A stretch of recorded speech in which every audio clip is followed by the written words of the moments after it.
আসাম আমার, পশ্চিমবঙ্গ আমার, ত্রিপুরাও আমার। এগুলো ভারতের কবল থেকে ফিরে না পাওয়া পর্যন্ত বাংলাদেশের স্বাধীনতা ও মানচিত্র পূর্ণতা পাবে না।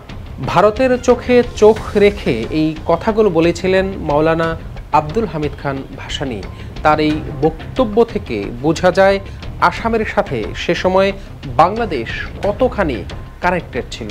বন্ধুরা, আজকের পর্বে দেখব কার ভুলে আসাম রাজ্য বাংলাদেশের সাথে যুক্ত না হয়ে ভারতের হয়ে গেল, কেন এখনও আসামবাসী বাংলাদেশের সাথে সংযুক্ত হতে চায়।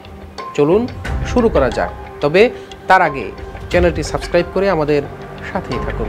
প্রাকৃতিক সম্পদে ভরপুর ভারতের পূর্বাঞ্চলীয় এই প্রদেশটি এক সময় অখণ্ড বাংলার অংশ ছিল এবং সে সময়ে আসামের রাজধানী ছিল ঢাকা। ব্রিটিশ শাসনামলে পূর্ব বাংলার সাথে আসামের বাণিজ্যিক, অর্থনৈতিক ও রাজনৈতিক সম্পর্ক ছিল খুবই গভীর। 1947 সালে ভারত ভাগের সময় কিছু মুসলিম নেতাদের অদূরদর্শিতা ও স্বার্থপরতার কারণেই আসাম চলে যায় ভারতের সাথে। যদিও আসামের সংখ্যাগরিষ্ঠরা বাংলাদেশ তথা তৎকালীন পূর্ব পাকিস্তানের সাথে যুক্ত হতে চেয়েছিল। প্রশ্ন হলো, কেন আসাম বাংলাদেশের হলো না? আসাম মূলত 1870 সালের আগে ছিল বন জঙ্গলে ঘেরা একটি রাজ্য। সেখানে বসবাস তো দূরের কথা, কেউ যাওয়ার সাহস পর্যন্ত করত না। ধীরে ধীরে বাংলার সাধারণ মানুষ গিয়ে সেখানে পাহাড় জঙ্গল পরিষ্কার করে বসবাসের উপযোগী করে গড়ে তোলে। সেজন্য বলা হতো আসাম গড়ে উঠেছে পূর্ব বাংলার বাঙালি শ্রমিকদের ঘামে। যেহেতু আসামের অধিকাংশ এলাকা পাহাড় ও জঙ্গলে ঘেরা ছিল, তাই সে সময়ে ব্রিটিশ সরকার আসামের বসতি স্থাপনের সিদ্ধান্ত নেয়। পূর্ব বাংলা থেকে অসংখ্য ভূমিহীন কৃষককে আসামে নিয়ে এসে এখানকার বন জঙ্গল কেটে পরিষ্কার করে কৃষি উপযোগী করে গড়ে তোলা হয় আসাম।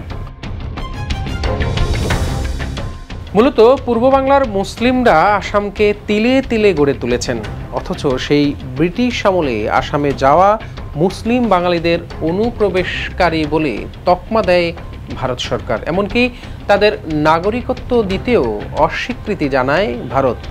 কতটা অকৃতজ্ঞ হলে এমন সিদ্ধান্ত নিতে পারে, নিশ্চয়ই বিষয়টি বুঝতে পেরেছেন।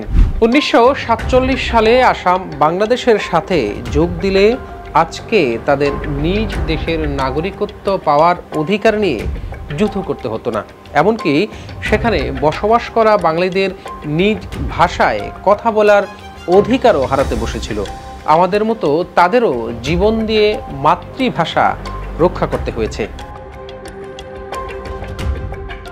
বাংলাদেশের ভাষা শহীদদের ইতিহাস অনেকের জানা থাকলেও আসামের ভাষা শহীদদের ইতিহাস অনেকেই জানেন না।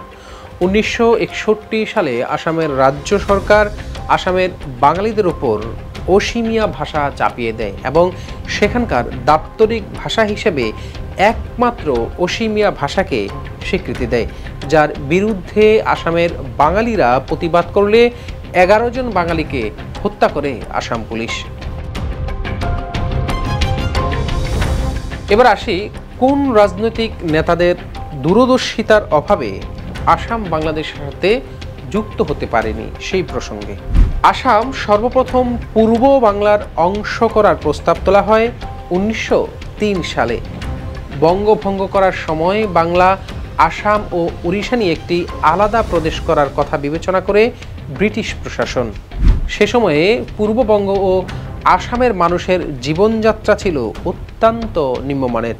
রাজনৈতিক ও অর্থনৈতিক বিষয়গুলোতে তখন পূর্ব বাংলা ও আসামের জনগণকে পশ্চিমবঙ্গের ওপর নির্ভর করতে হতো। এজন্য এই অঞ্চলের মানুষের অনেক দিনের দাবি ছিল তারা আলাদা একটি প্রদেশ গঠন করবে, আর সে দাবির প্রেক্ষিতে 1905 সালে করা হয় বঙ্গভঙ্গ। কলকাতা থেকে আলাদা হয়ে ঢাকা, রাজশাহী, চট্টগ্রাম বিভাগ ও আসাম নিয়ে গঠন করা হয় পূর্ব বাংলা, যার রাজধানী ছিল ঢাকা।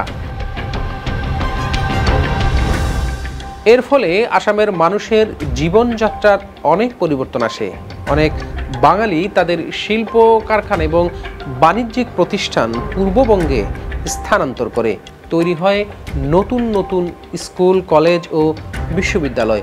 বঙ্গভঙ্গ পূর্ববঙ্গের জন্য যেমন মর্যাদা ও সমৃদ্ধি বয়ে এনেছিল, এর বিপরীতে কলকাতা শহরের ঐতিহ্য ও মর্যাদা ক্রমেই ভাটা পড়ছিল। ফলে পশ্চিমবঙ্গের অনেক রাজনৈতিক দল, বিশেষ করে কংগ্রেস, হিন্দু জমিদার, অনেক অফিসার সহ বেশ কিছু কবি সাহিত্যিক তীব্র বিরোধিতা করে। এমনকি রবীন্দ্রনাথ ঠাকুর পর্যন্ত বঙ্গভঙ্গের ঘোর বিরোধিতা করে আমার সোনার বাংলা গানটি লিখেছিলেন।